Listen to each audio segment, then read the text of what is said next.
talk a little bit about Nashville. The CMA's coming up. I read a quote from Reba was defending or speaking out because Tim and Faith didn't get any nominations. And she's like, what's going on here? This seems completely wrong. And Faith said that she felt that people in Nashville didn't really like her anyway, so it didn't really matter. And I thought, wow, this is just a recent thing that she said. How do you feel in Nashville? You feel like accepted there and a part of the community? What's it like? I think in the beginning it was kind of like I had something to prove and I had something to show everybody, because I think there was a little bit of, cynical thoughts towards, I came off of American Idol, it's a TV show, can I make it in the music business? And I think everybody around me did such a great job of setting me up there and getting me to the right things and, getting me in front of the right people, and it all worked out. So I do feel accepted now by most people. I think if people were going to tend to not like me, they would use that as a reason not to. So that would be their first, well, she's not real country, or she's, I cut corners to get there, which is ludicrous, because if anybody, went through American Idol, they'd understand. Yeah, we didn't cut corners at all. We just shoved it all into, really difficult few months. That is an experience, I'm guessing, that's almost impossible to explain to people. It is, unless they went through it. It's kind of like we all share a bond. Like I go and I talk to each season, and I like to sit down and just say, hey, do this. Appreciate your time that you have. And it's kind of like we all understand what we go through, even though if we weren't on the same season. We all understand just the craziness, and you're being just, plucked out of your normal everyday life, leaving your family and your friends if you have kids. It's really difficult, and we get it. When you look back at the journey, obviously, is there anything that you would do differently? Is there anything that you would change? Was there a moment, and there's that fork in the road with American Idol and everything, and obviously you're here right now. We're all very happy that you're making beautiful music, but anything that you would have kind of changed a little bit? I don't think so. Even the bad stuff that happened, the negative comments or the criticism, I learned something from it. And like you said, it got me here. So I really don't think I would change anything. Maybe a couple of wardrobe decisions or something like that.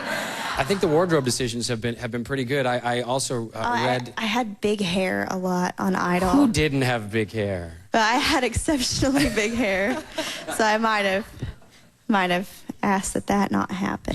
Forbes magazine on the website did some sort of a survey. Somehow they managed to do this, and they calculated these little bumps in magazine sales when different people are on the cover. Mm-hmm. And out of everybody in the world, you were like the 7th most. Did you read that? Yeah. And it's like Brad and Angelina and Jennifer awesome. And everybody, and then you're right in there. Is that bizarre? That's really cool. It just shows that, my fans go out and buy the magazines. That's really amazing. It's amazing support. It's just another way that, like I said, I'm being supported by a lot of people. It's great.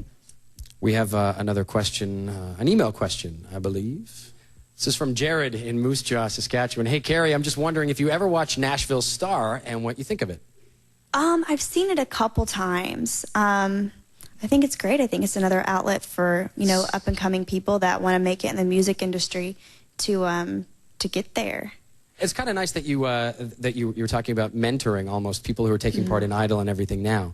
What is that? Obviously, you can offer them tons. Do you see them acting? Because I remember watching Survivor when it first started, and then once everybody had figured out that game, obviously season 3, 4, and 19 or whatever they're on now, it's a little bit. The game's played a little bit different. Right. People go into it a little bit more aggressively. They're a little bit nastier to each other because the nice guy who catches the chickens and catches the fish is never the guy that wins. Right. So do you notice them acting a little bit differently, people who are on later seasons than earlier on? I think it's probably always been like that. I know it was kind of like that in my season, but it's kind of like if people are gonna, not be nice, they wouldn't be nice in whatever situation they were in. There's always the nice ones, there's always the not so nice ones, there's always the one that will, stab you in the back the first chance they get. But I think, for the most part, there's just a couple of each, like there is in everyday life. You work with those people. I don't know if you work with those people. They're all standing around here in this room. No. But it's just like any work environment, any situation where you would have, 24 people or however many people. There's always going to be the great ones and the not so great ones. Let's head back out to the streets. Well, we're all going to stay here, but we're going to watch a streeter. Carrie, I was just wondering, what made you a vegetarian, and for how long have you been a vegetarian? I've been a vegetarian for a few years. I quit eating beef, I think, when I was around 13, and we had an incident, and that's why I quit eating it. My parents were, long story short, they were doing something with the calves. It just bugged me to think that I went down there to, like, bring my parents water because it was hot outside. I was being a good daughter. And they were doing something with the calves, and it just kind of bugged me because I knew that those calves, those specific ones that were cute and playing and running around, would grow up and someday someone would eat them. So I was like, I'm not going to eat my cow. I bottle fed that one. No way. So I quit eating beef, and then I had an incident with fish, so I quit eating fish. And then I would, like, go fishing with my dad and, like, throw the minnows overboard when he wasn't looking because I felt bad for them. Where are all the... I don't know, Dad. I'm catching them left and right here. But, yeah, I've always been this way. And once I got old enough to, like, fix my own food, then my mom wasn't, like, cooking for me anymore. Then I decided I'd quit eating meat. Plus, there was no meat in your house anyway because you were giving it to the stray dogs. Exactly. No, my mom used to get so mad at me, like, when I first, quit eating different kinds of meat, because I never ate what the family ate. But, yeah, now I'm a big girl. I buy my own groceries. You remember there was an incident with Oprah where she got in all sorts of trouble with farmers and stuff. Do you ever worry about, and this is not, obviously not specifically about that, but that's something that you say or some stand that you take or even, an interviewer asks you a question and a response that you have. I mean, there's a little bit of a ripple effect sometimes, you know? Well, it's a very personal choice. It's what I myself am putting in my body. You could sit here and eat a steak right now and I wouldn't say a word. It's your choice to eat it. It's my choice not to eat it. So my family, my whole entire family eats meat. We have turkey and ham and all that stuff on Thanksgiving.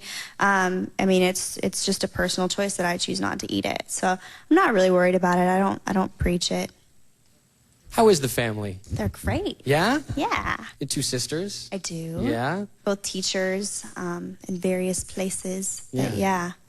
We had talked before about them teaching kids that were quite young, so they weren't so affected by it. But it's been another year now, so I'm guessing that's probably raised for them. Probably a little bit. I mean, I think one of my sisters teaches kindergarten, and I met her students recently, and it was cool. They were just little. I mean, they knew my name, but they didn't really know what I do, or I think they knew when they came back because they told their parents. Carrie Underwood came to our school and read to us. So then it was like, I don't think parents believed him. My sister was getting notes from parents saying, my kid's lying to me. So a couple probably got in trouble.